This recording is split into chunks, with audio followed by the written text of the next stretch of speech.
This is exam mini video 4 on prokaryotic replication by Peyton Balance.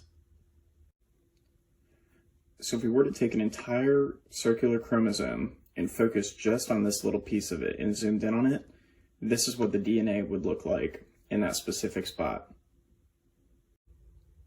So the first step of replication is there is an origin that is selected within this DNA sequence, and that's where we're going to start the replication from. So firstly, a protein called the initiator protein binds to this origin spot and causes the DNA to unwind like this. So you can see that each of the individual strands are represented here. This process begins with a protein called DNA helicase. Now this protein comes in and it breaks the hydrogen bonds between these two strands together. Next added are these single-strand binding proteins represented by these circles. They pair on each of the strands, and their goal is to keep them separated so these two strands do not go back together and form a double strand.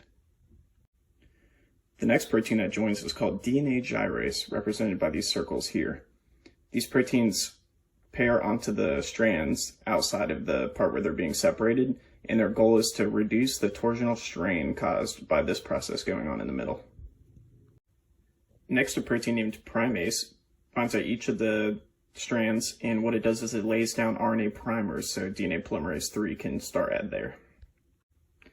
So these black lines are what the RNA primers look like, and now DNA polymerase 3 is going to bind at the 3' side of these primers and start replication from there.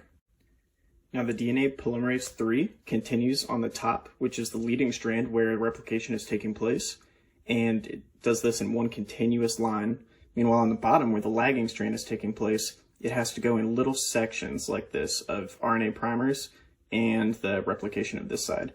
And these little sections are called Okazaki fragments. Next, DNA polymerase 1 is going to use 5' to 3' activity, and it's going to patch up these RNA primer spots that are still left over. So now once you have these two sides of the replication, there's going to be a little gap in the middle, and DNA ligase is going to come and patch this so they all look the same. Just to clarify, DNA replication takes place in the 3' to 5' direction. So if this is the leading strand, it's going to be taking place in this direction and building onto this 3'. Meanwhile, the 5' is back here, and on the opposite side it is the opposite. If DNA polymerase 1 was not able to do its 5' to 3' activity and get rid of these RNA primers would still be left here, and there would be gaps in between the genetic code, which would completely affect replication. It just couldn't take place. And here are my references.